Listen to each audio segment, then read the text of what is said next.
bismillah barke borom Touba. asalaamaaleykum wa rahmatullah noo ngi leen di nuyu bu baax te di leen ziyaara gannaaw loolu seen naafila guddig tey gii di guddig juróom-ñaareel gi ci weeru koor Serigne Souhaïbou Mbacké nee na ku ci julli juróom benni rakan bu ci ne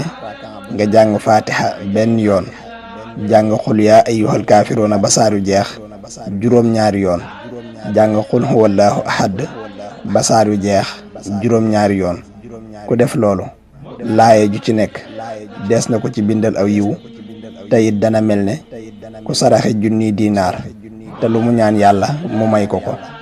te it dees na ko bindal tuyaaba ju tol ne limu bisi àdduna yépp xarafu ci nekk itam dees na ko ci tabaxal njénne lu rëy ca àjjana te mooy pale bu rëy ca àjjana yàlla na ko yàlla man loo te nu def ko te def ko na mu ko taamoo te mu nangul nu ko te fulal nu ko làqal ñu ko fu yàq yëggul barke Seexul Xadiim